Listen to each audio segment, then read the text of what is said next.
Well, this is such a huge honor to address this prestigious gathering. So many people, I don't even recognize the faces.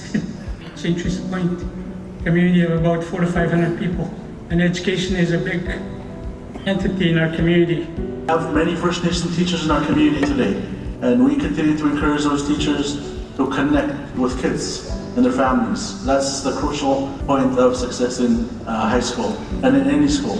Our teachers have taken on a different role in the past 10 years or so. So what we wanted was to do something different. We wanted to create an opportunity for our staff to learn how to go past the borderlines of the different disciplines that and the different service areas that service our children. Because this whole conference being organized by the St. Theresas Point Education Authority, it was real, it was honest, it was what was needed. It's about useful reality. You know, having this get-together, a gathering, it brought over just people from different backgrounds, education, health, justice, all walks of life. People that work with children all together, family services. We had a good discussion. We had a good 3 days.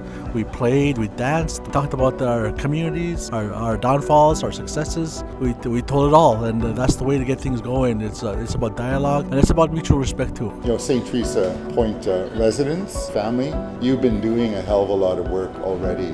And we know you're tired, and we're always praying for you, and we're thinking about you. We know the work that you're doing. We know what you're facing. Remember that your kindness is an intervention, and your kindness and your compassion, it helps tremendously.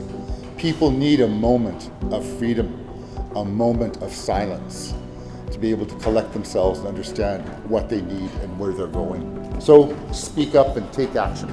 I think that's the biggest thing too, when I go to communities, is letting the community know that our young ones experience triggers, and they honestly don't know what is happening. That's why you see the anxiety, that's why you see the breakdowns, and because it's real, because when you suffer severe trauma like that, you try your best to block everything out.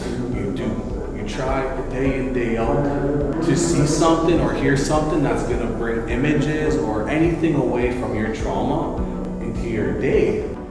If we're gonna do some heavy-duty healing work in our communities, we need everyone to work together. You need to come together.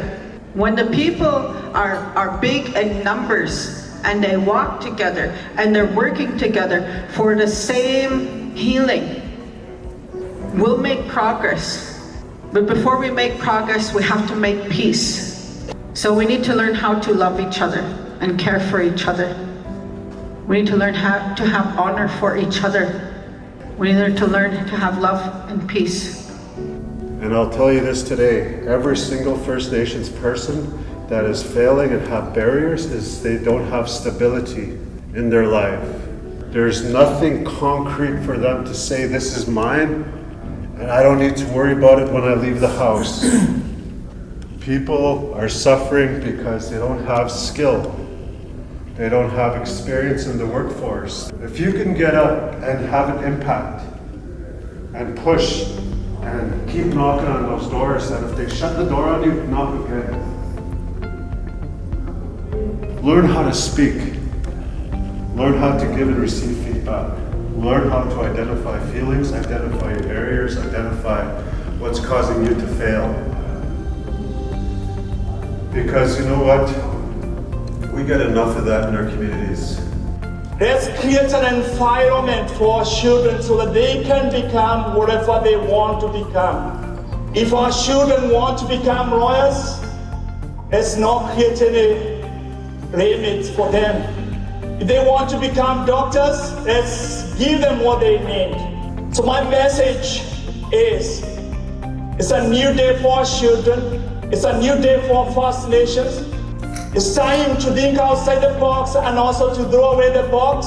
It's a new day to create an environment for our First Nations, our children, our parents to be able to thrive without limitations.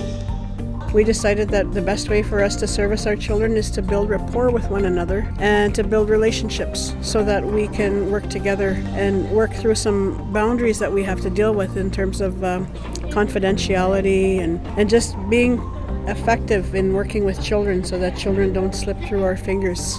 And that's our goal, is to become friends. Become friends and form relationships. If we ever need supports, even if it's somebody that's not even within our region, we can find great ideas and best practices from other clinicians and other workers and other people in other communities. You know, what we're doing here is so vital to the wellness, to breaking down the door, to work with that overall child. You know, the kids are the ones that are in the mix of this life that we live today. It's messy, and all they need is support and understanding from our caregivers, and saying that, you know, these children, they need to be taken care of. They need to be taught. They need to go to school. They need to get trained. They need to know the value of hard work. And they need to know the respect, the traditional ways of life. Those things, I think, is the message that I would say, let's push this agenda forward. You know, that's what I would say. Why I speak about an outlet being so important, because as men, as young ones, that's how we release sometimes. Not sometimes, all the time. All that stuff we hold in on us, our outlets help us release that. It's the song that saved my life. I know it's cliche when people say music saved my life, but it literally did. That's how powerful an outlet is. And that's why we never give up on our broken ones. On our lost ones, we don't give up on them, because we hope and we pray that they find that moment that I was fortunate enough to find. All over Turtle Island, I let each and every one of my people know that it's never too late.